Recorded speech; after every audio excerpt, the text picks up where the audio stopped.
a veces te toca hablar de lugares y de personas que conoces, incluso de lugares y de personas que has llegado a amar. Sí, cuando nuestro compañero Diego Marañón me hizo ya su célebre test de uno de los nuestros, si en aquel momento me hubiera preguntado por un lugar que cambió mi vida, sin dudarlo, la respuesta hubiera sido Ucrania. Ya sé que llevamos toda la semana oyendo hablar de lo que está sucediendo en ese país. Y puede, con razón, que estéis un poco cansados, pero desde Milenio 3 siempre hemos tenido muy claro que una de nuestras misiones era hablaros de esas cosas que no os van a contar en otro lugar, pero también hablaros de las cosas que os están contando en todos sitios, pero aportando de vista un punto de vista diferente. Y para hablar de Ucrania, pues nos hemos reunido un grupo de personas y de amigos que saben y que conocen cosas que a lo mejor os pueden interesar y cosas que seguramente pues no os van a contar en otros lugares. A mi lado tengo al maestro, y que lo llama así, y con razón, Enrique de Vicente. Enrique, buenas noches. Muy buenas noches, encantado de estar contigo como patrón de esta nave del misterio, hablando de un tema para mí tan absolutamente trascendente como lo que está ocurriendo en Ucrania, justo en estos momentos donde hay una confluencia cósmica tremenda y de tremendo y grave peligro, y muy ligada a la figura astrológica, al tema astrológico de Putin. Enrique, antes vamos a escuchar una entrevista, pero quisiera que me dieras un titular, una línea. ¿Qué está sucediendo en Ucrania? ¿Qué crees que es lo que nos están sustrayendo de ese cúmulo de noticias que está saturando los medios de comunicación esta semana? Pues un cruce histórico sin precedentes en todos los sentidos. Vamos a explicar por qué. Luego, porque Ucrania es clave en la historia de Europa y es realmente la cuna de la civilización rusa. Es la primera Rusia, el primer pueblo fue la Rus de Kiev, una gran civilización que tenía a su vez, desde mi punto de vista, origen en una dinastía muy antigua, que fue la misma que gobernó en Egipto, los Ensuhor, los Haroerek, el príncipe, el primer fundador mítico de la Rus de Kiev fue el halcón, Haroerek, y así su escudo es el escudo de Ucrania, un halcón descendiendo del cielo, que es como veían descendientes a estos príncipes de esos halcones que descendían del cielo.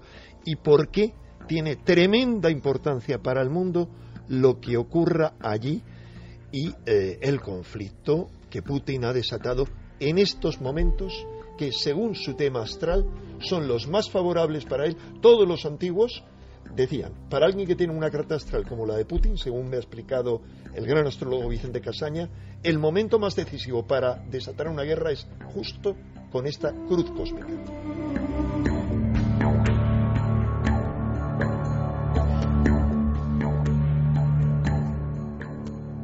Pues de todo eso tendremos tiempo de hablar largo y tendido con Enrique, pero antes quisiera saludar a una persona que conoce Ucrania, conoce Rusia, conoció la Unión Soviética, porque vivió allí muchísimo tiempo, muchísimos años, y que va a compartir ese conocimiento con nosotros. Ya ha estado aquí en el programa. Juan Antonio Sanz, buenas noches. Muy buenas noches, Santi, Javier, Enrique, Clara, a todos. Juan Antonio, te traslado la misma pregunta y de una forma que sea comprensible para todos. Tú que conoces también esa zona, tú que conoces también las tensiones que se producen en ella, ¿qué está sucediendo allí? Yo creo que Enrique lo ha definido muy bien cuando ha dicho que el origen de la propia Rusia está en la Kiev, ucraniana, la Kiev de los Rus, de los vikingos que bajaron por los grandes ríos. Y lo que está sucediendo es que Europa, para nuestra desgracia, siempre ha comprendido muy mal a Rusia y en estos momentos la está comprendiendo peor. Precisamente ya no se trata de un tema de oleoductos, de gasoductos, de dominios geopolíticos, que también, o cuestiones económicas. Se trata de una cuestión anímica. Renunciar Rusia a Crimea, a Ucrania, dejar de tener una influencia directa, para los rusos puede ser el mayor golpe político, espiritual, desde que se disolvió la Unión Soviética. Juan Antonio, he dicho que tú conoces muy bien aquello. De hecho, hoy precisamente el foco de tensiones de las noticias se encontraba en Sebastopol, con un intento de toma de una base militar ucraniana. Y no me resisto a preguntarte sobre una historia casi de James Bond que tienes, que fue tu entrada en Sebastopol, ¿no? Sí, precisamente esto ocurrió pues hace bastante tiempo, hace un poco más de 20 años. En el año 93 volvía yo de un recorrido con un amigo mío japonés por la ruta de la seda en China, y llegando a Kazajistán, donde entonces se encontraba mi exmujer, decidimos viajar hacia Crimea. Eran unos tiempos en que no se podía uno pensar de otra manera que Crimea, a pesar de que ya estaba en Ucrania, era rusa. En una de estas, pues decidimos ir hasta Sebastopol. Entonces estaba prohibido, sin un permiso especial para los extranjeros. Y yo, pese a que podía hablar el ruso y llevaba un tiempo ya en Rusia, pues seguía siendo un extranjero. Con lo cual, pues bueno, dejé mi pasaporte en casa de la señora que había tenido a bien ofrecernos posada. En aquellos tiempos los hoteles era un poco complicado acceder a ellos, y me hice pasar por azerbaiyano. Para ello ayudó también mi acento. Los policías que entraron en el autobús, donde solo había rusos o ucranianos o gentes de la antigua Unión Soviética, pues les pareció mi acento lo suficientemente caucasiano como para hacerme pasar y poder cruzar esta frontera que separaba además el resto de Crimea de Sebastopol. Y fue muy interesante porque pude acceder a los grandes puertos donde estaban toda la flota. Saqué fotografías increíbles que deben andar por ahí perdidas en algún libro. En aquel entonces pues no había Facebook para conservarlas, o Betty, o algunas de estos inventos de hoy en día. Y entonces la verdad es que fue una experiencia muy muy interesante y un poco arriesgada, por el hecho de que si me hubieran pillado en ese momento, pues bueno, seguramente no se lo habrían pensado mucho en meterme en alguna de las cárceles que tienen allí. Pues hay otros compañeros en otros programas que evidentemente harán análisis políticos y análisis geoestratégicos. Yo sí he querido llamarte esta noche, ha sido porque tú siempre te has interesado también por toda la historia mágica, por toda la historia legendaria, por toda la historia, llamémosla oculta, de tanto la antigua Unión Soviética como en este caso de Ucrania. Ucrania es un país lleno de leyendas, ¿no? Lo es. Y la propia Crimea. Acordaros de que en sus costas se fundó la fabulosa ciudad griega, la colonia griega de Quersoneso. Tuve oportunidad de visitarla, Kerch, que es como se llama allí.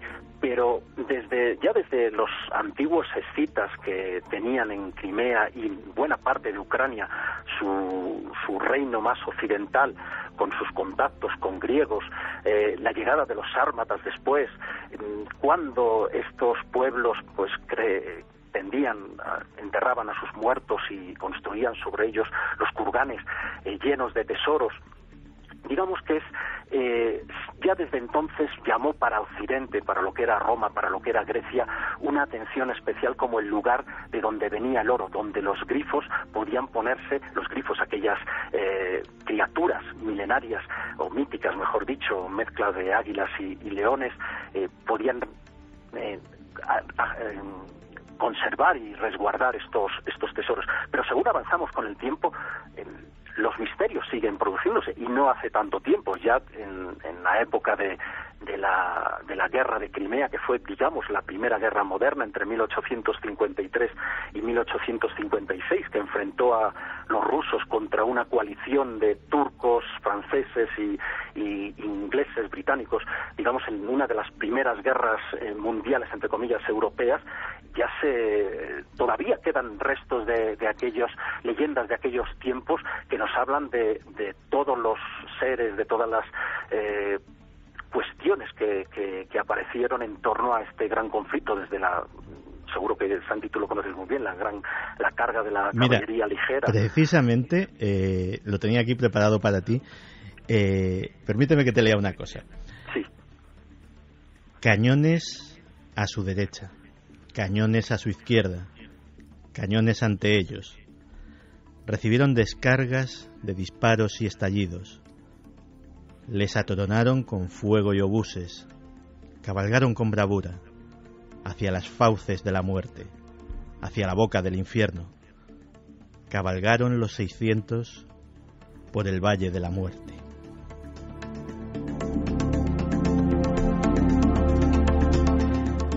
Supongo que este fragmento de Tennyson te suena, ¿no? El gran Tennyson, efectivamente, el gran Tennyson. Pues fíjate que cuando estuve yo allí, muy cerquita del campo de batalla de Balaclava, que fue donde se produjo también esta carga de la brigada ligera de jinetes británicos a la toma de un bastión, además por una serie de incongruencias en las órdenes de mando que fueron terribles y que llevaron a masacrarse a estos 600, a la mayor parte de estos 600 jinetes.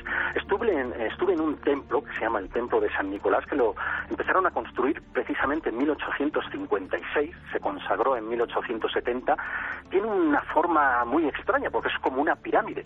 Entonces allí estuve hablando con una señora que, digamos, mostraba el lugar y me contaba sobre las leyendas y las versiones sobre fantasmas todavía de tiempos de la gran guerra de Crimea. Fantasmas de esos 600 jinetes. Sí, no ya de los 600 jinetes, sino de los franceses, de los propios rusos. Pues esta batalla de la carga de la brigada ligera se dio por ganada para los rusos, a pesar de tan gran esfuerzo heroico de los británicos. Pero los campesinos cuentan por entonces, yo lo estaba escuchando, estoy hablando de eso hace 20 años, de cómo en algunos lugares no se podían cavar, no se podían plantar. Ahora mismo esa zona donde se hizo por ejemplo, la gran cabalgada de los 600 es un lugar de vides y de viñas. Hay otros lugares en los que no se puede plantar nada porque los campesinos siguen pensando que hay determinadas fuerzas, se ven determinadas sombras por la noche que les impide, desde luego, ejercer su labor con normalidad. Uh-huh. Cuando estuve en Chernóbil, una de las cosas que me sorprendió fue que también en ese hecho terrible y en ese caos tecnológico que acabó con la vida de miles de personas y que truncó la vida de muchos más con enfermedades, con sufrimiento, me chocó encontrarme con una historia mágica, la historia del pájaro negro de Chernóbil. Parecía que una especie de Mothman se había aparecido a los trabajadores de la central y había sido una especie de heraldo siniestro de la catástrofe que sucedió después. Pero parece ser que esos pájaros o esos hombres pájaro no son precisamente una historia nueva y que en el folclore y en la historia oculta de Ucrania pues también se han dado más veces, ¿no? Así es, y fíjate que cuando yo recuerdo haber visto la película aquella famosa sobre el Mothman, de pronto me acordé de esas versiones, de esos cuentos que me habían narrado allí en las cercanías de Balaclava. Y es que hay un cuento, una leyenda, o como lo queráis llamar, que nos dice que en 1855, creo que fue, en una de estas grandes batallas entre los ejércitos turcos y británicos, había una tregua, y en una de estas unos soldados rusos, entre los ejércitos, me estoy confundiendo, los turcos y británicos contra los rusos. Hubo un grupo de soldados rusos que decidieron aprovechar esa tregua para sorprender a los británicos y pues causarles un número de bajas, puesto que había esa pequeña tregua, y al filo de la medianoche fueron acercándose al bastión donde estaban las tropas aliadas de turcos y británicos, y cuando ya estaban a punto de llegar al lugar, uno de ellos le pareció ver una especie de pájaro sin cabeza, ellos lo referían como un cuervo sin cabeza, que a una serie de gritos empezó a llamar a otro montón de estos seres. Salieron corriendo los rusos hacia su campamento, pero este grupo, no sé si eran 6 o 5 soldados, lo que ocurrió es que despertaron las sospechas o la alarma de sus propios compañeros y les dispararon. Solo sobrevivió uno de estos soldados, que fue el que refirió cómo una bandada de seres extraños con apariencia de hombre, pero con una cabeza muy muy extraña y con alas, les acometieron. Fue una cuestión muy muy extraña. Cuando los turcos y británicos oyeron los disparos, lanzaron otra ofensiva y se inició una de las escarabuzas más sangrientas de la guerra. Juan Antonio, yo quería preguntarte una cosa. En este conflicto, no sé si coincides con esta opinión, he detectado que las maquinarias de propaganda tanto de uno y otro bando están funcionando a toda máquina y están confundiendo mucho la información. Realmente, ¿tú cómo ves la resolución o las posibles consecuencias de lo que pueda pasar en las próximas semanas? Bueno, para mí, mi impresión es que Crimea ya está perdida para Ucrania, pero lo peor es que Rusia puede estar perdida para Europa. Estamos en unos momentos donde la gente empieza a hablar, los analistas, y creo que en ello pueden tener algo de razón, de la entrada en una segunda guerra fría. La guerra fría, si recuerdas, Santi, comenzó en Yalta, en el este de Crimea, en 1945, en esa conferencia que vio como el ya moribundo Franklin Delano Roosevelt pues aceptaba el dominio de la Unión Soviética de Stalin sobre media Europa, sobre la Europa oriental y central. Y es inquietante que la nueva Guerra Fría, que muchos están vaticinando, parte del mismo escenario. Y puede ser precisamente por esa incomprensión de lo que está ocurriendo. Para Europa, para la Unión Europea, esta es una cuestión de intereses económicos y un aseguramiento de imponer un orden institucional europeísta que a lo mejor no sirve en todas partes. Pero para Rusia, Ucrania, Crimea, es una cuestión de seguridad nacional y regional. Y es un tema también para Moscú de geoestrategia, con todo lo que ello implica. Así fue siempre durante la Unión Soviética. Y Putin es una persona, es un directo heredero de la URSS. Crimea, como os decía, está perdida para Ucrania. Tenemos que tener en cuenta lo que ocurrió, por ejemplo, en Georgia a principios de los años 90, con Abjasia, con Osetia del Sur. No se proclamaron zonas independientes de Georgia con el apoyo ruso y con unas guerras muy sangrientas. Sin embargo, de hecho, de facto, han sido y siguen siendo todavía lugares enclaves independientes del gobierno de Georgia. Y por eso, cuando Georgia atacó Osetia del Sur en el 2008, en agosto de 2008, Rusia respondió con toda su fuerza. Yo no creo que vaya a haber una guerra. Rusia es mucho más inteligente que todo eso. Y Putin, como bien decía Enrique, es un zorro muy, muy taimado. Pero el gran problema que está ocurriendo con Europa y con Estados Unidos es que se está menospreciando esa capacidad de Moscú para tomar decisiones que pueden ser muy fundamentales y que ahora le llevan a tener todas las de ganar. Tienen grandes diplomáticos, grandes servicios de inteligencia y sobre todo una gran firmeza a la hora de obtener sus objetivos. Y esto también es muy importante destacarlo, unos objetivos muy claros. ¿Habría guerra si Ucrania pretende recuperar Crimea o si los ultranacionalistas ucranianos se lanzan a intentar por su cuenta desestabilizar esa toma por ahora pacífica de Crimea por el Kremlin ruso? Pues Juan Antonio, de verdad muchísimas gracias por atendernos esta noche. De hecho, desde Bolivia estás, ¿no? Desde Bolivia. Desde Bolivia, o sea, desde muy lejos. Algunas investigaciones muy curiosas. Pues, oye, pues ya las compartirás con nosotros. se han reanudado las excavaciones en Tiahuanaco y se están descubriendo algunas cosas muy, muy interesantes que podrían afectar no solo al futuro de todo el continente, incluso de toda la historia antigua. Pues Juan Antonio, lo repito, muchísimas gracias por atendernos. A ti, Santi, y a todos. Y enseñarnos Ucrania pues desde tus ojos, que la conocen también. Muchas gracias. Un gran abrazo, Juan Antonio. Un gran abrazo.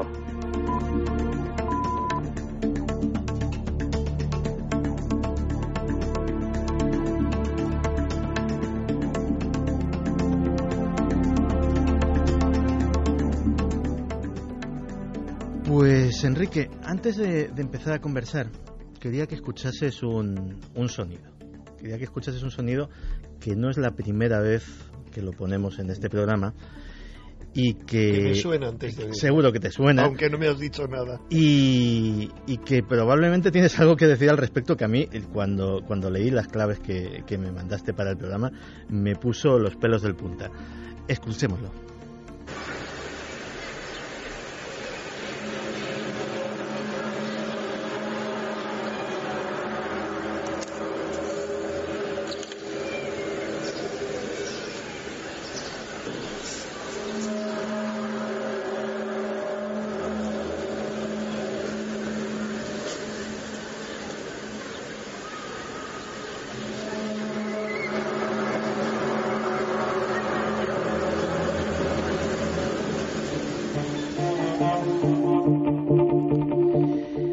Hemos oído esto que se ha dado en llamar el hum o el ham, depende de cómo y de quién lo pronuncie. O el zumbido. O el zumbido, sí, vamos a hablarlo en castellano. Fue una de las primeras veces que se dio este fenómeno, fue en Kiev. Fue una filmación y una grabación que dio la vuelta al mundo y que tú fíjate, aquí cuando hablábamos del tema, una de las primeras cosas que preguntaba y que era, bueno, ¿y a vosotros qué os sugiere esto? Y Carmen o yo, alguien dijo por aquí, nos sugiere pues a las trompetas de Jericó o algo, exacto, o algo que no bíblico. Recuerdo cómo se llaman, en este momento la memoria me falla, tienen un nombre muy concreto, no trompetas, sino unos instrumentos de viento que utilizan los sacerdotes de Jerusalén y que reaparecen en las profecías sobre el gozne de los tiempos que se describen en la Biblia.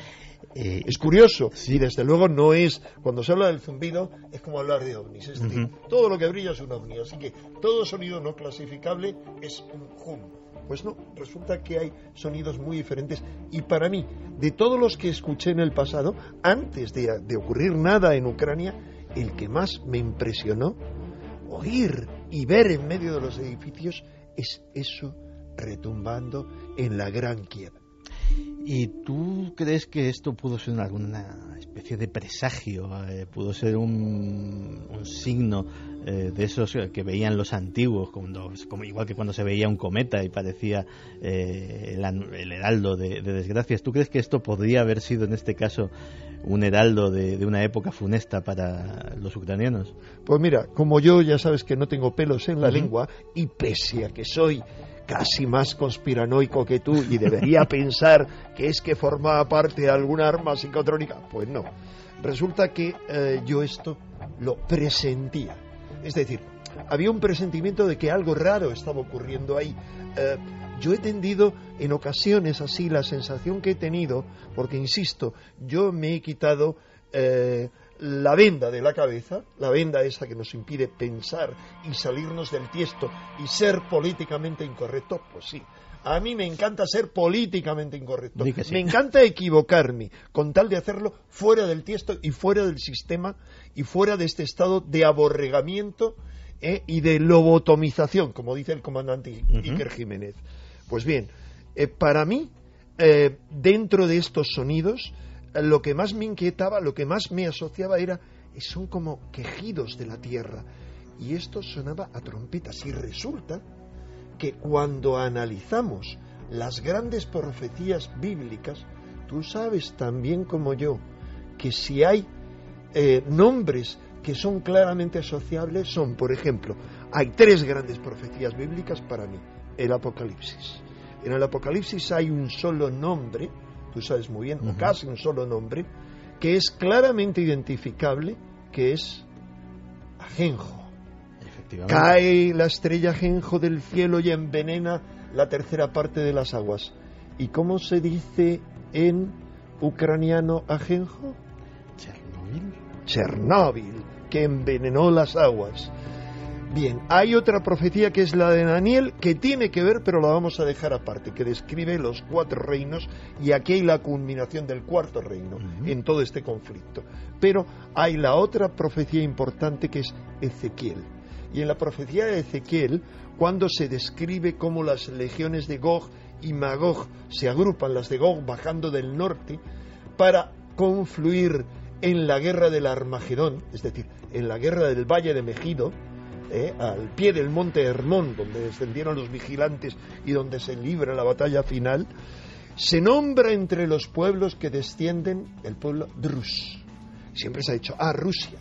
No, Rus significa, en ruso, como ha dicho muy bien ese gran políglota y gran sabio que es Juan Antonio Sanz, de verdad, para mí, el hombre que más sabe, porque más ama al Rus, al pueblo ruso, a los pueblos eslavos, porque ha vivido muy a fondo en ellos, pues resulta que la Rus, la primera es la Rus de Kiev. Es decir, algo está coincidiendo ahí. No hay ninguna otra nación tan identificable en términos bíblicos proféticos como Ucrania. Pues fíjate que parece que hay una especie de enlazamiento de profecías o de enlazamiento de malos presagios. De hecho, estaba pensando cuando estábamos hablando antes de las trompetas de Jericó, caramba, o sea, ¿qué pasa cuando se van abriendo los sellos del Apocalipsis? Se van tocando trompetas por parte de los ángeles. Las 7 trompetas. En fin, si ya teníamos poco, hemos hablado con Vicente Casaña, con otro gran amigo, el director de la revista Tu Suerte y el mejor astrólogo que yo he conocido nunca, y por eso le llamé, hace 20 años le pedí, por favor, que hiciera un anuario para mi revista, porque era el mejor. Se estaban barajando nombres de astrólogos argentinos y tal, y vino a hacerlo el mejor. Pues vamos a ver lo que nos dice Enrique, que nos va a dar que hablar también para otro ratito. Actualmente hay una cuadratura Urano-Plutón en el cielo bastante importante, porque estas siempre tienen un peso histórico y social determinante. Por ejemplo, es prácticamente un calco de la misma cuadratura que se produjo a finales de los años 20 con el crack de Wall Street, que aquello llevó a una grave crisis económica en Estados Unidos, que luego se contagió a Europa y a países pobres y ricos por todo el mundo. Aquello produjo una grave crisis social, política y demás, y ahora estamos en una cuadratura de estas, lamentablemente en un tiempo difícil, y especialmente ahora porque la cuadratura que hay entre Urano y Plutón cierra una gran cruz precisamente en esta primera mitad del año, y los meses más críticos, podríamos decir, van a ser marzo, abril, mayo. Bueno, el anuario astrológico del 2014, que se publicó a principios de septiembre del año 2013, pues ya advertí que precisamente desde finales del 2013 hasta mitad de este año 2014 había una configuración astral verdaderamente peligrosa. Yo, que siempre le he quitado hierro a las grandes cruces y a las configuraciones astrales peligrosas, y así lo advertía, que siempre le había quitado hierro, pero que precisamente estábamos ante una configuración astral de las más peligrosas en las últimas décadas, probablemente la configuración astral más peligrosa desde la Segunda Guerra Mundial.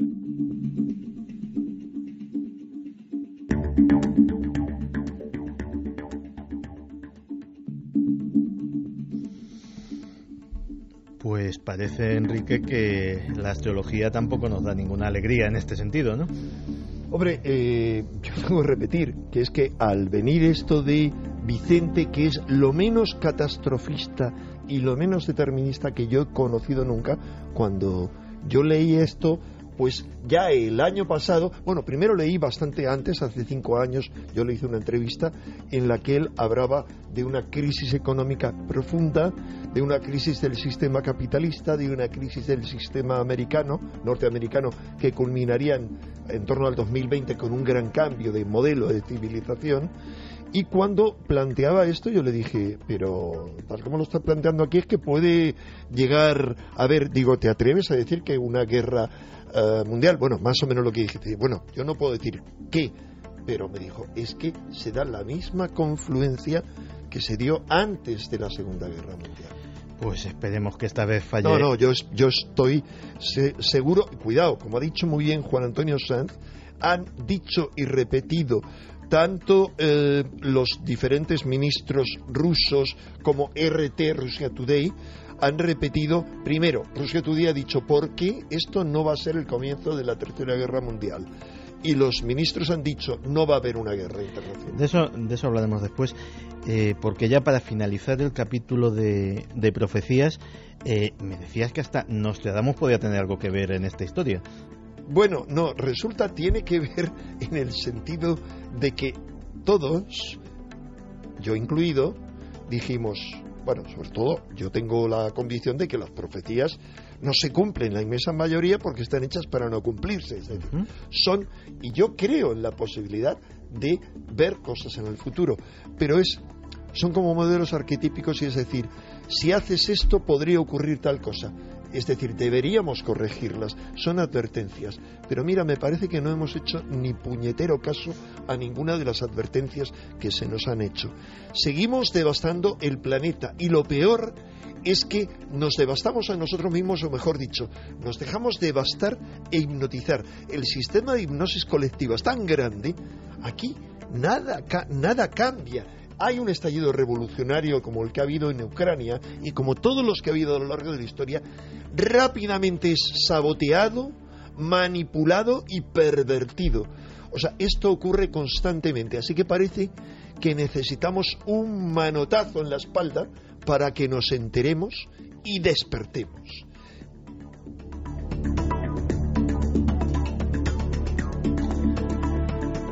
Pues impresionar, lo que se dice impresionar, impresiona. Yo quería preguntarle a Clara, a Javi, a mis compañeros, si ellos, como ciudadanos, como periodistas, toda esta historia de la crisis de Ucrania la han seguido, les preocupa, lo ven tan grave como realmente parece que nos lo están apuntando.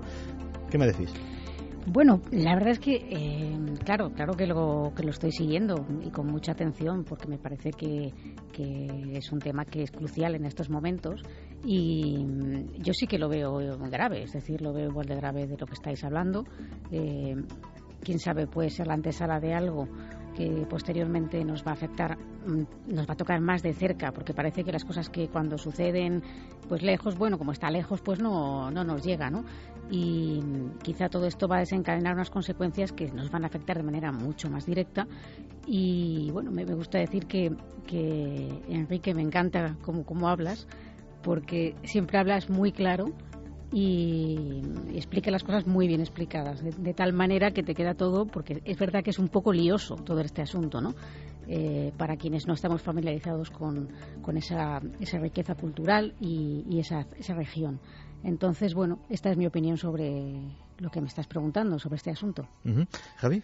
Bueno, yo tengo la sensación, cuando hablas con expertos, con gente que estudia las relaciones internacionales, la sensación es que se está intentando incluso desdramatizar un poco todo esto, para que no ocurra el pánico, para que, bueno, esto quede como una noticia más que al final, con esta sobreinformación que sufrimos a diario, pues al final se nos olvide, ¿no?, con la vorágine diaria. Pero la sensación, desde luego, para mí personalmente es preocupante, y más aún oyendo pues las palabras de Enrique, por ejemplo, ¿no?, y de otras personas con las que hemos hablado esta noche.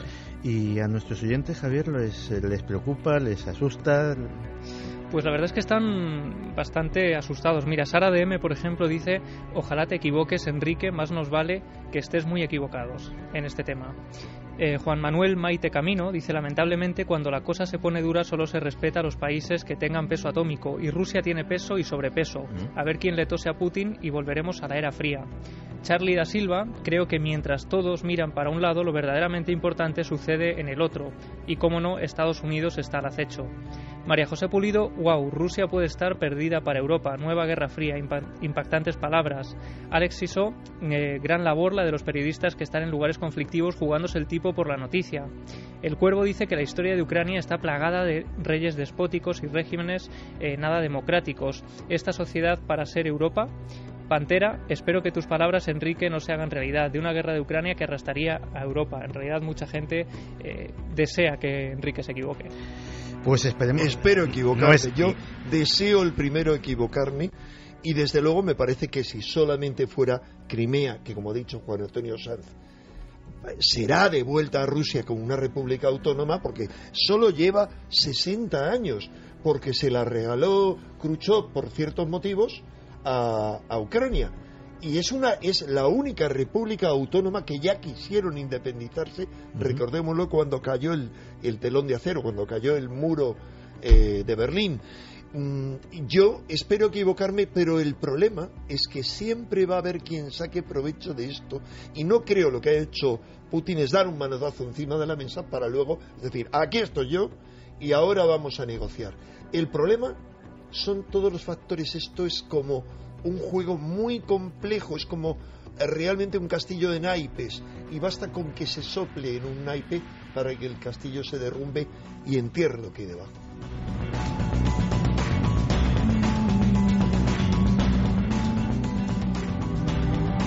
Pues nuestros oyentes han hablado de Estados Unidos, de armas nucleares, de injerencias, y creo que nos dan pie pues para cerrar un poco este capítulo profético tan inquietante con el que hemos comenzado esta conversación, Enrique, y hablar de cosas un poquito más terrenales. Fíjate que hemos preguntado a otro gran amigo del programa, Fernando San Agustín, al que siempre consultamos en temas de geopolítica o de servicios de inteligencia, sobre lo que está sucediendo y la espoleta que ha provocado esto. Y sus palabras son interesantes y las podemos comentar ahora. En Ucrania ha pasado lo que tenía que pasar. La Unión Europea se ha esforzado en dividir todos los estados unitarios que había dejado, eran residuos de la República Social de la URSS, O sea, ha intentado, y conseguido dividir Yugoslavia, Checoslovaquia, etcétera. Le faltaba una cosa muy importante, que era Ucrania.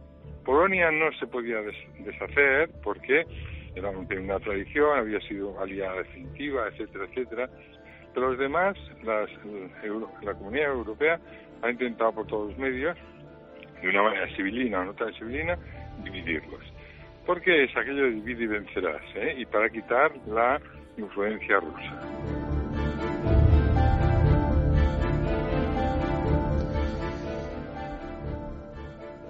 Lo que Fernando San Agustín nos estaba sugiriendo, diciendo bastante claro, es que ha habido una injerencia de Estados Unidos en la situación de Ucrania.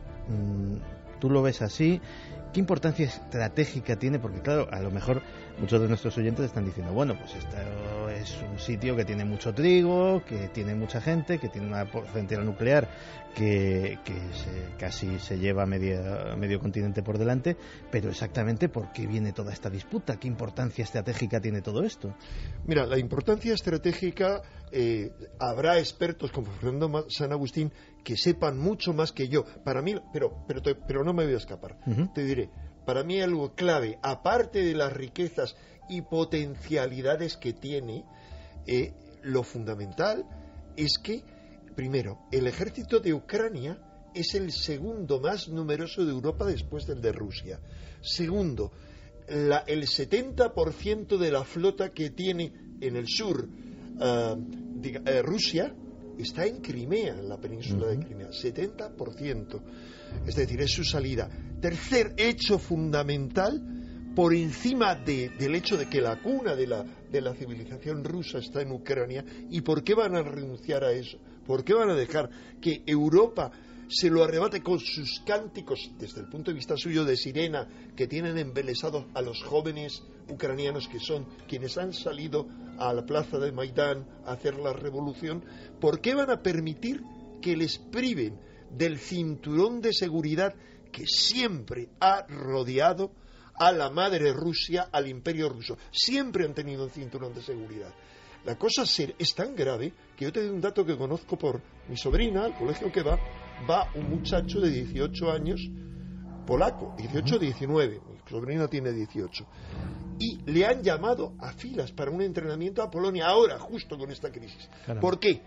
Porque Polonia ya sabe que cuando hay tortas, la primera se la llevan los polacos siempre, vengan de donde vengan, eso ya sabes que es tradicional. Segundo, el gobierno polaco es el más ultraconservador de todos los que forman parte del cinturón de seguridad ruso. Es decir, la cosa huele mal, y huele mal porque el problema que hay es que si consiguen llevarse por delante de entrada Crimea, y lo lógico sería que los rusos se llevaran por lo menos todo lo que hay al este de Crimea, porque hay un 70% de población de cultura rusa, de lengua rusa. Después de eso hay ya otras reivindicaciones y podrían ir hacia otras pequeñas regiones o países. Estonia, Lituania, Letonia están tan temblando que recordarás, creo que es el primer ministro estonio, tuvo una conversación con la primera ministra Lord Ashton, la primera ministra europea, creo que ese es el cargo que tiene. Eso lo ha sacado Russia Today, pero no lo ha desmentido. Ha afirmado que era así el primer ministro estonio, que había sido financiada no la revuelta, los francotiradores, que no eran realmente prorrusos, sino mercenarios, 300 mercenarios que habían llegado de Estados Unidos. Ojo, eso no significa que les paguen Estados Unidos, para nada. Yo no creo que Obama esté implicado en esto. El problema que hay es que en Estados Unidos hay un gobierno secreto más allá de Obama, y hay ejércitos de mercenarios que tú conoces mejor que yo, porque has escrito a fondo y has investigado a fondo sobre todo eso, como por ejemplo Blackwater, un ejército de mercenarios con 150.000 personas. Es decir, hay más de 150.000 personas que están al mejor postor.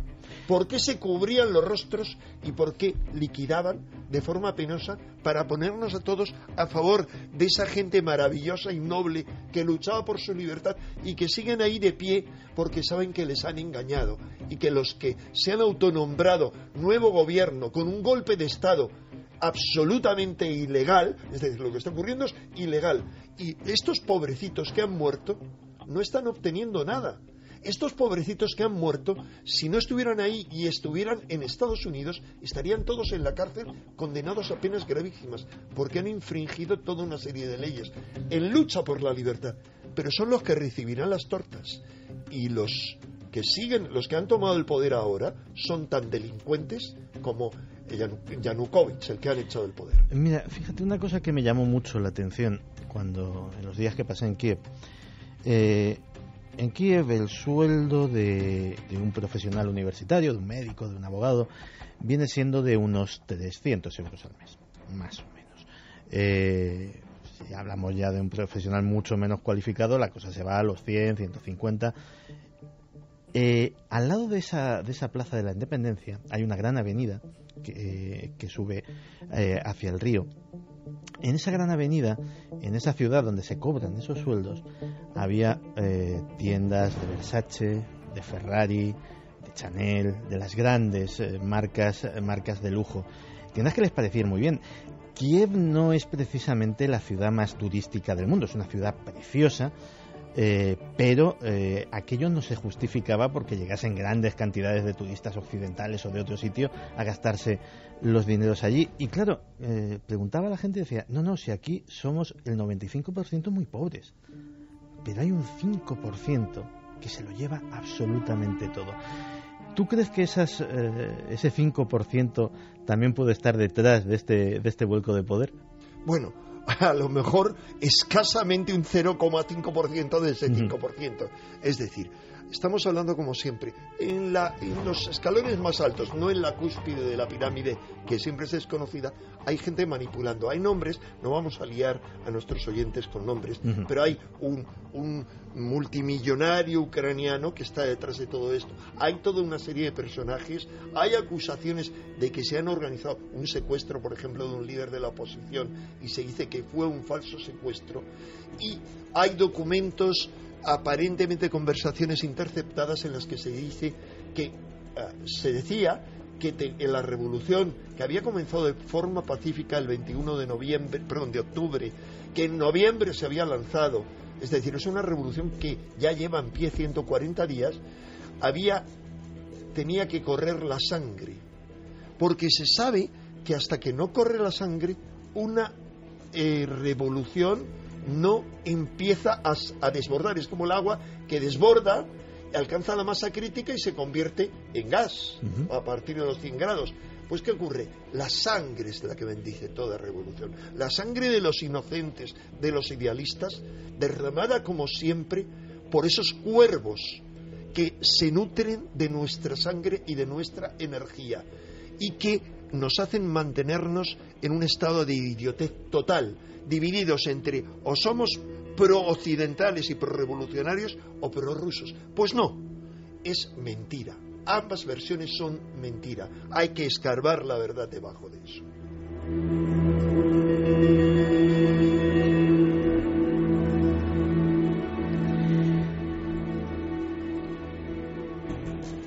Fernando San Agustín también nos abría campo para que metamos aquí un término que también está sonando mucho en las noticias. Gas, petróleo, energía. Vamos a escucharle. Que ha sido una larga treta diplomática, política y de servicios de acción inteligente, no diría servicio inteligente, en las que se ha conseguido que Ucrania fuera dividida. Y de hecho está dividida, a no ser que queramos entrar de nuevo en otra guerra, en un sitio que ya ha tenido tradición de guerra. Recordemos que los ingleses siempre salían derrotados allí, Balaclava, el famosa Brigada Ligera, la guerra de la Brigada Ligera, etcétera, etcétera. Europa considera que es bueno que Ucrania se divida otra vez como han dividido Yugoslavia, pero es un riesgo importante porque Putin es Putin y no sé si será capaz de soltar la presa de Crimea. Y frente a eso, la guerra está mal vista y además los alemanes tienen mucho miedo y toda la economía europea tiene mucho miedo a que Putin se enfade de verdad y suba el gas o corte el gas. Y entonces la economía que está saliendo en Europa se nos vaya al frío espárragos, todo el renacer de la economía.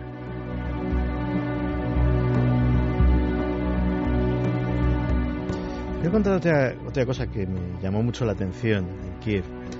Estuvimos visitando el complejo de la estatua de la Madre Patria, una estatua enorme, más grande que la de la Libertad, que está erigida pues en memoria sobre todo de los que cayeron en lo que ellos denominan la Gran Guerra Patria, que es ni más ni menos que la Segunda Guerra Mundial. Allí hay un museo, hay una serie de cosas, hay una serie de monumentos, está esa gigantesca estatua y había un pebetero también enorme donde está la típica llama eterna en memoria de los caídos. El problema es que la llama eterna estaba apagada, no había llama eterna. Y claro, a mí me llamó muchísimo la atención y pregunté, dije, bueno, esto de la llama eterna pues no parece que esté muy activo. Y decían, bueno, es que Putin nos ha cortado el gas. Putin nos ha cortado el gas y no hay llama eterna. Realmente podemos estar ante una de esas situaciones, como se ha dicho tantas veces en conflictos como el de Irak, como el de Afganistán, como casi todo lo que sucede en Oriente Medio, en el que también los hidrocarburos, también la energía puede tener un peso fundamental en lo que está sucediendo. Pues puede tenerlo, pero insisto, yo no soy un experto en ese tema y me parece relativa. Para mí hay otros factores muchos más importantes, ¿por ejemplo? Que son los que he expuesto hasta ahora. O sea, ese factor estratégico y también simbólico. Vamos a ver. El imperio ruso, que ha existido desde hace mucho tiempo y que, insisto, tiene sus raíces y su máxima primer punto de gloria en la Rus de Kiev, que abarcaba desde Kiev digamos hacia Polonia por un lado y hacia más allá de Moscovia, luego lo que va a ser Moscú por otro, era enorme, era desde el Mar Negro hasta el Mar Báltico, y era el imperio más poderoso. Justo empezó a declinar cuando en Europa occidental los templarios empezaron a crear su propio imperio. Pues bien, poco a poco se va gestando el imperio de la llamada Tercera Roma, que es Moscú. La primera Roma, la segunda Constantinopla, donde se desplazan los emperadores, la tercera Moscú y para mí la cuarta es Washington, por razones que he escrito ampliamente. Y eso tiene que ver con la profecía de Daniel de los 4 imperios, y es el último 4 imperio dividido en 4 etapas. Pero bien, volviendo al tema, la cuestión es que de repente se derrumba el imperio el Imperio ruso, cuando cae el telón de acero y cuando se disgrega la Unión Soviética y se queda la Federación Rusa no tiritando, pero el problema que hay es que ha estado en manos de verdaderos patazas como Yeltsin, pero de repente llega Putin, que él se toma a sí mismo como el modelo de un héroe, de un descendiente de aquellos príncipes que, digamos, legendarios que crearon la Rus de Kiev, que eran los Hoerek, que es la raíz de, como Haroeris o como Horus, los príncipes, los primeros príncipes que crearon que rigieron Egipto en los tiempos predinásticos, los halcones. Resulta que ahí es lo mismo, él se toma como un héroe, es una figura, no es un oso ruso, es un nuevo halcón que hace deporte, que se le ve siempre ágil y que está dispuesto, su gran empeño en el que va a dejar su vida y por el que quiere pasar a la historia es por hacer resurgir el Imperio ruso. Así que no va a permitir que ocurra nada en Ucrania y veremos si finalmente no se queda con toda Ucrania, porque ya ha jurado el primer ministro autonombrado, más o menos, de Ucrania, ha jurado que no va a permitir que le arrebaten Crimea. Y Occidente no le va a apoyar. A Occidente no le interesa ni económica ni políticamente y desde luego militarmente menos. No puede desangrarse ahora en eso. ¿Qué ocurre? No lo va a permitir porque si no empezarían a disgregarse las repúblicas musulmanas y otra serie de repúblicas. Él va a reconstituir el Imperio ruso. Y yo creo que este es solo un primer paso. Y él es astuto y dice, aquí no va a pasar nada más. Bueno, cuando se dice eso, yo pienso en lo contrario. Fíjate, Enrique, que nunca olvidaré una conversación que tuve en la cafetería del hotel, donde me hospedaba allí, con un anticuario, que estábamos allí y dábamos conversación, que era ruso. Iba allí a comprar material, pues iconos, lo que sea, para venderlos en Moscú a buen precio, antigüedades que hubiera en Ucrania, y pues nos paramos a charlar en inglés sobre el país, y me confesó que él intentaba que se supiese lo menos posible que era ruso, porque los rusos en Kiev no caían nada bien. Había una animadversión bastante importante, y de hecho, si ves el mapa de Ucrania, hay una línea que casi la corta el río Dnieper. Hacia occidente serían antirrusos y hacia oriente serían prorrusos, y ahí me estás enseñando ahora mismo un mapa con la lengua que se habla efectivamente hacia el este, es decir, hacia Europa. La región del centro solo hablan el 25% ruso y ya en la zona occidental el 5%. Es clarísimo lo que y esta zona que está aquí en este mapa sombreada en amarillo, esta zona pro-occidental, ¿de dónde le viene esa animadversión que la pude palpar, créeme? Pude palparla en las calles hacia los rusos. Bueno, yo marcaría 2 puntos recientes. Hay precedentes históricos, muchos, pero no vamos a remontarnos. Y el último es el que tú has investigado mejor que ningún otro periodista español, Chernóbil, al que has dedicado un magnífico libro, reportaje de viajes. Y lo anterior es toda la leyenda, que tiene mucho de realidad, sobre la vejación tremenda a las que les sometió a ellos, como al resto de Rusia, ese monstruo llamado Stalin. Pero, más allá de eso, el gran mito poderoso que corre allí es el mito de los 7 millones de muertos del holocausto ucraniano.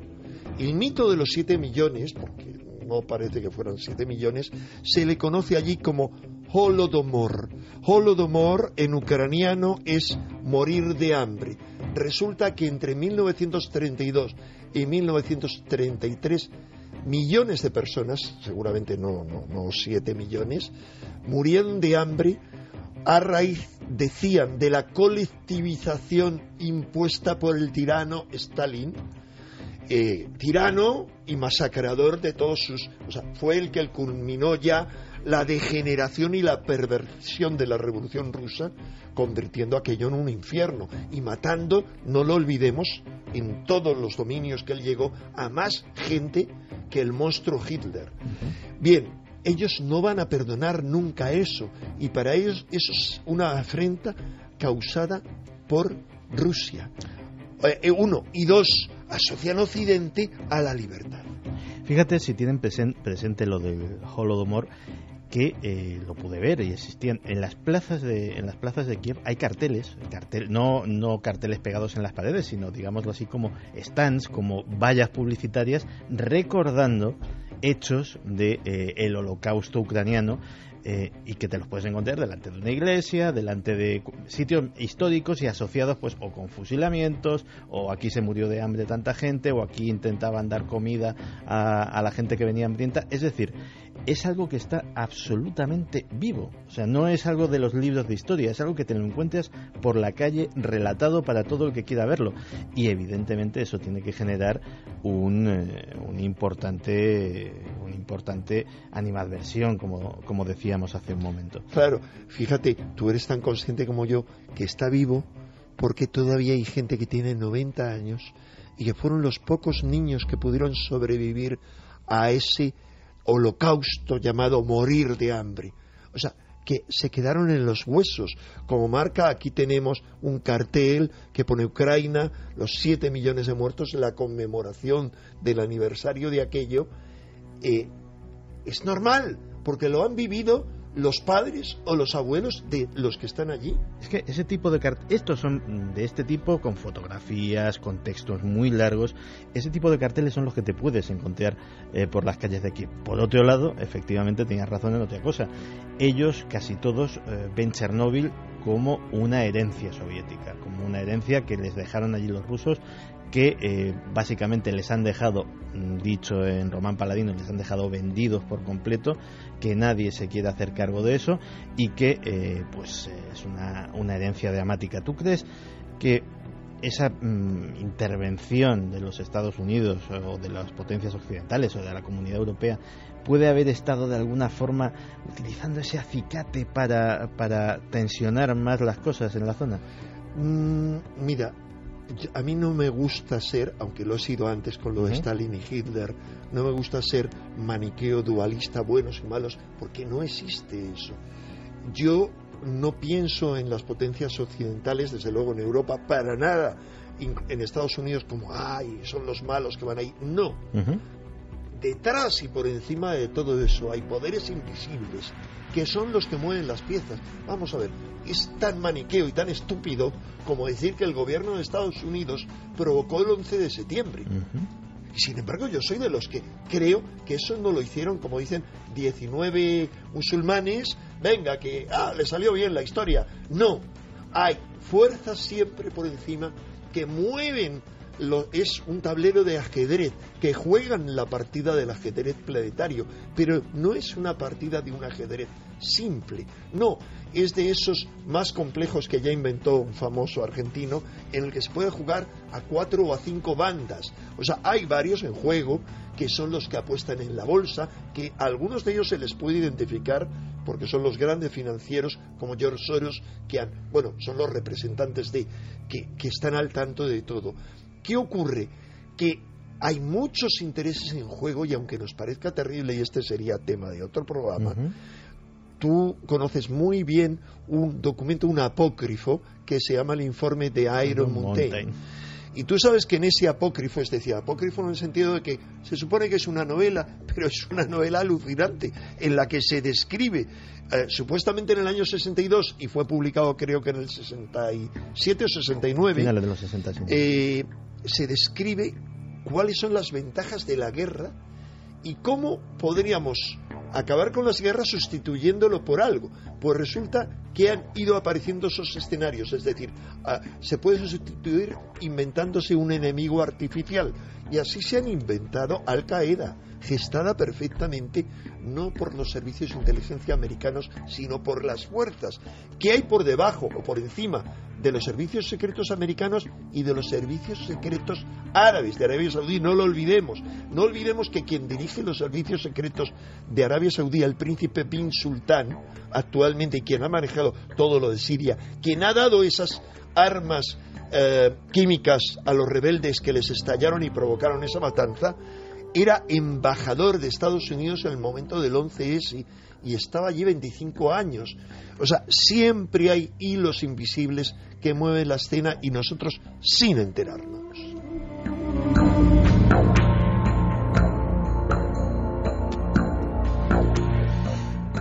Javier, ¿qué están sacando en claro de esta historia que es compleja? Lo reconozco, pero que es apasionante. ¿Qué sacan en claro nuestros oyentes de todo esto? Bueno, está generando un auténtico debate en las redes sociales. Noemí Suárez, por ejemplo, dice: Rusia siempre ha sido la oveja negra del mundo. Todas sus acciones han sido contrarias o para llevar la contraria.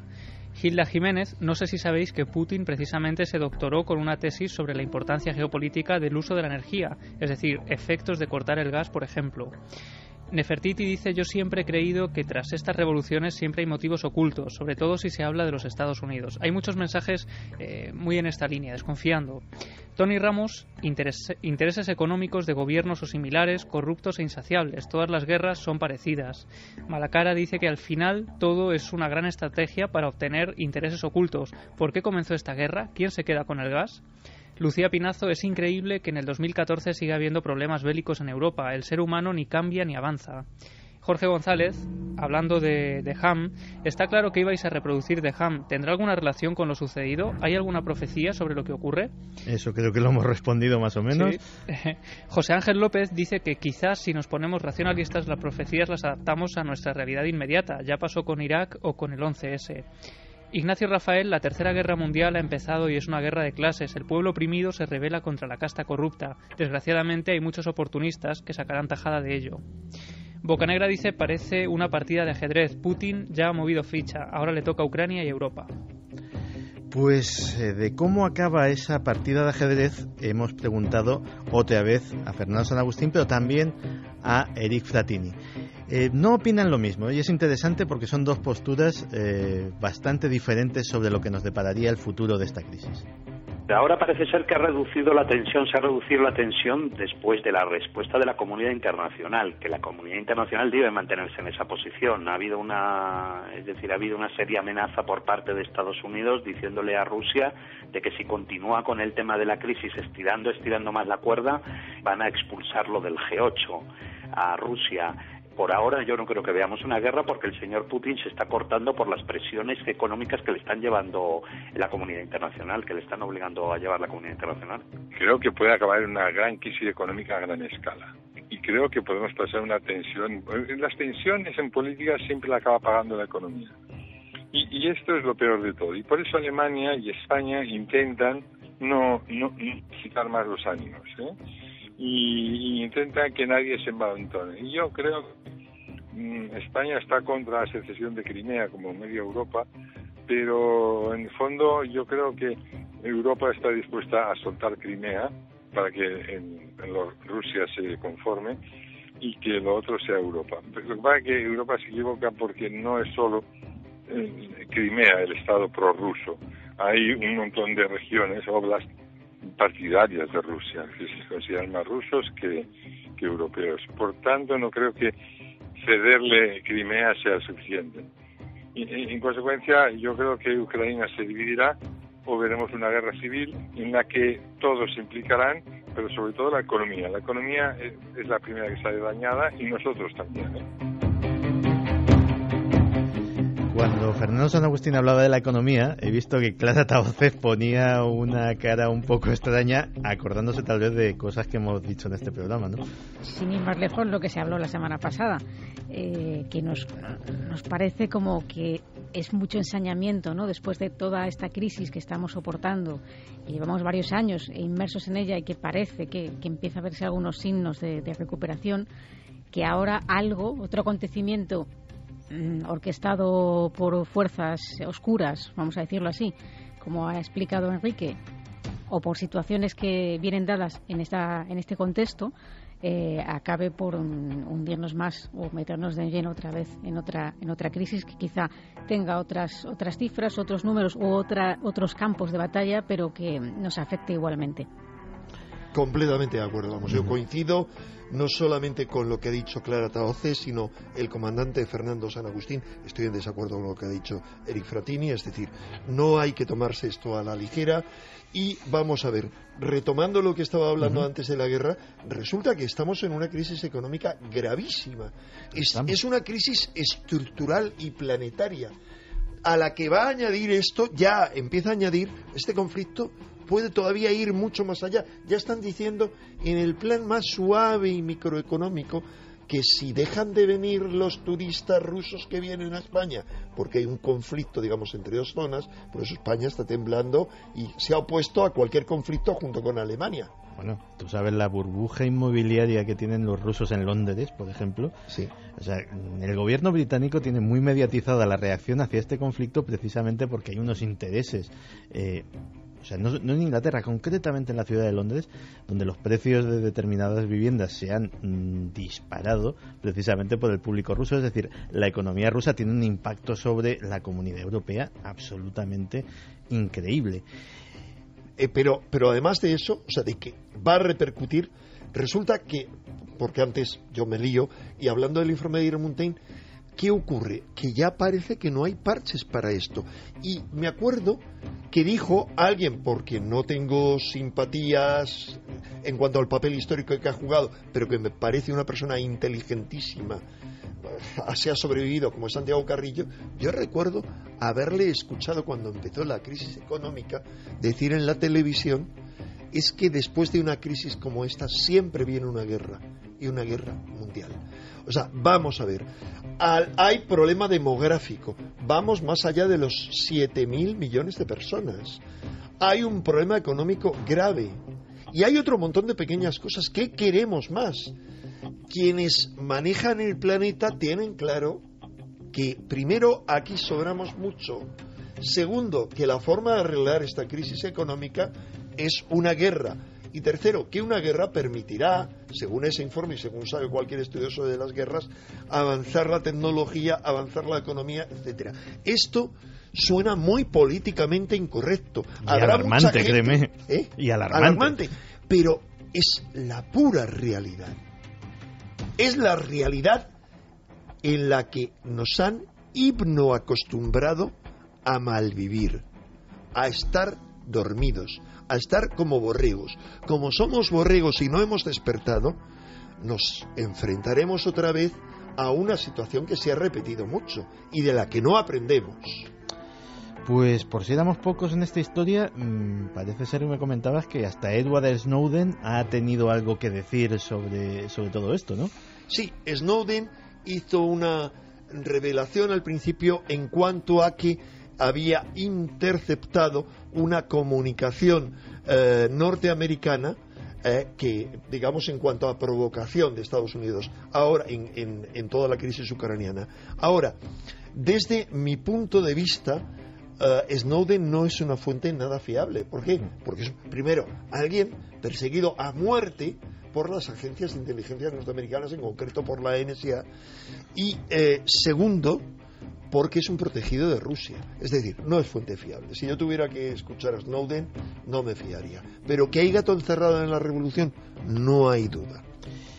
Y me contabas algo de una plaga neumónica, puede ser, que ha sido bastante sospechosa. Totalmente. ¿Recuerdas que en el año 2009 hubo, por neumónica es porque producía algo similar a una neumonía, hubo una cantidad atroz de gente, estoy tratando de buscar aquí el dato de cuántas personas les afectó concretamente, fue una enfermedad, algunos dijeron que era una variedad de la crisis porcina. En concreto, se dice que 1.580.000 personas padecieron en Ucrania esa gripe porcina y que murieron unas 500. Lo interesante es qué pasaba con los pulmones de esas 500 personas. A algunos de ellos se les abrieron, los pulmones estaban negros.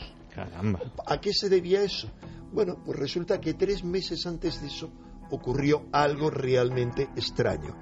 No sé si 3, pero más o menos unos meses antes, el doctor Throughout habló en una importante emisora de radio norteamericana diciendo que le había llamado un tal doctor Joseph Mose para decirle que el laboratorio de Baxter Internacional en Ucrania había creado un arma biológica y planeaba introducirla en las vacunas para matar a millones de estadounidenses.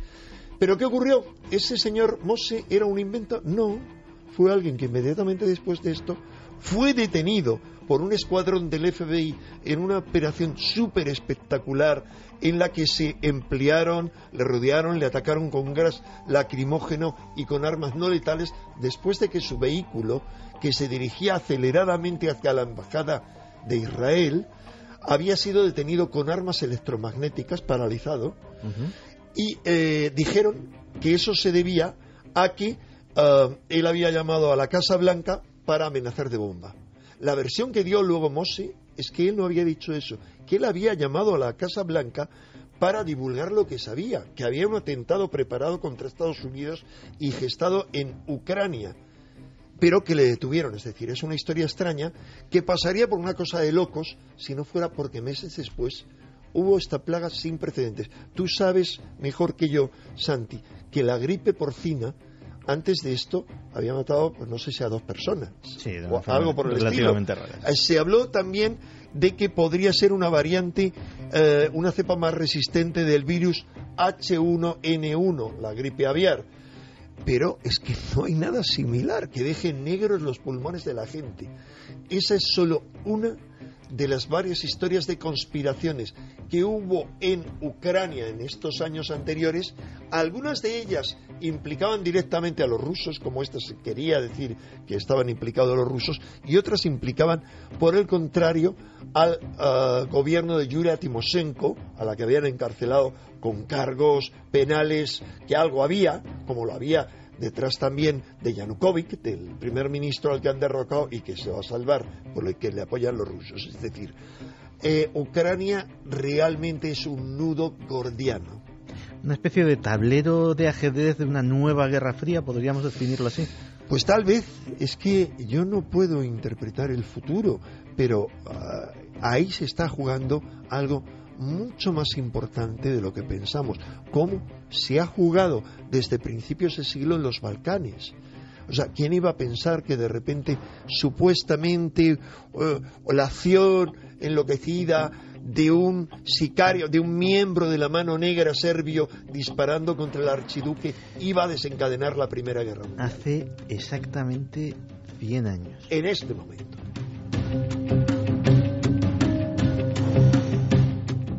Bueno, pues la verdad es que nos hemos quedado un poco inquietos. De verdad, Enrique, te agradecería que si ahora mismo tienes algún elemento o algún dato para llamar al optimismo, recurras a él, porque la verdad es que nos dejas muy preocupados. Pues lo diré en 3 palabras: despertad. Es un gran si queremos, mensaje. repitámoslo 3 veces. Salvo que no despertemos, salvo que despertemos y salvo que nos concienciemos con lo que viene, y yo diría, sea como fuere, pensamiento positivo. Resulta que esta gran cruz cósmica de la que nos ha hablado Vicente Casaña ha tenido unos efectos, como yo sigo las tablas que me ha facilitado Vicente, viendo cómo son las posiciones de los astros. De repente vi que creo que fue hasta el miércoles, jueves concretamente de esta semana, hubo unas posiciones astrales tremendas y podríamos decir aquí, ¿quién se ha sentido muy mal en los días anteriores y de repente ha sentido un alivio, sobre todo a partir del viernes, porque han cambiado la posición de los astros? Yo esto lo he visto. Había como un mal presentimiento en el inconsciente colectivo y de repente ha habido optimismo. Tenemos que ser conscientes de eso, emitir pensamientos positivos, pensar en positivos, pero también estar alerta. O sea, yo no puedo vivir en el país de Bambi y decir, aquí no pasa nada. No, aquí están pasando muchas cosas. Y primero, yo me preparo para lo que pueda venir positivamente. También pienso en qué precauciones, y no voy a hablar ahora de eso, debo tomar por si hay un conflicto de este tipo. también, ¿cómo puedo yo ayudar mental y espiritualmente si es que está ahí el conflicto? Porque parece, salvo que fuéramos muchos y también allí deseando que no estalle y lanzando pensamientos positivos, oraciones, etcétera, que me parece el arma más poderosa, eso estallará. Y decir, ¿qué va a haber después? Si esta civilización se derrumba, y a mí me parece el destino inevitable de esta civilización, como ha ocurrido con todas, que se derrumbe, yo ya estoy pensando en cómo deberíamos gestar la nueva, sobre qué valores, sobre qué modelo, y desde luego el modelo no tiene nada que ver con el actual. El modelo, la base de eso es despertar, es amor, es solidaridad y es romper con los sistemas, con los modelos del sistema consumista en el que vivimos hipnotizados. Pues con ese mensaje nos quedamos.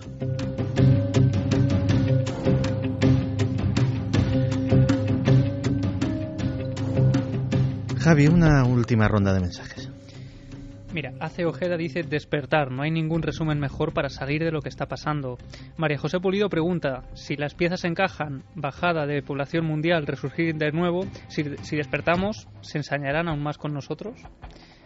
Luis Andrés Yaguas, mi antigua profesora de historia, hablaba de Rusia como el gigante dormido con pies de barro, parece que va a despertar y quiere dar guerra. Vedra, al final no era tan mala idea lo de irse a Marte. Jordi Pérez dice, Chernóbil pudo ser el fin del mundo. ¿Qué hay en esa tierra que siempre es punto de inflexión? Iván Torregrosa, el que crea que todas estas revoluciones son espontáneas, le animo a que despierte un poco. Todo está organizado. Cancela Freire, lo que está pasando en Ucrania desde luego es preocupante. Solo tenemos que echar la vista atrás y ver la historia. Parece que no aprendemos. Xavi Martínez, esto va a estallar tarde o temprano. Esa es también una idea que se repite constantemente. Freddy dice, a mí el hecho de que nieguen que no va a haber ninguna guerra me hace pensar que la habrá. Si lo niegan es porque lo ven posible. Pues la verdad es que esperemos que ese mensaje de Enrique, que esos buenos deseos de todos lleguen a buen puerto, que la energía de mucha gente que queremos la paz, que no queremos conflictos, que no queremos guerra, pues termine echando atrás este conato de conflicto terrible.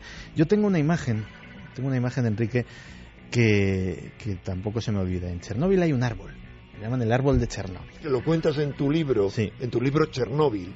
En Chernóbil hay un árbol que vaya usted a saber la cantidad de cosas que ha visto ese árbol. Parece ser que en sus ramas los nazis colgaban a los partisanos ucranianos que encontraban. Parece ser que pues a lo mejor vieron pasar a esa brigada ligera que se inmoló en esa carga suicida en la guerra de Crimea. A lo mejor vieron a los cosacos que invadían Polonia. A lo mejor vieron un montón de cosas. Vieron a Napoleón avanzando hacia Moscú. Y desde luego vieron Chernóbil. El árbol, que era frondoso y centenario, se secó de la noche a la mañana. ¿Cuándo?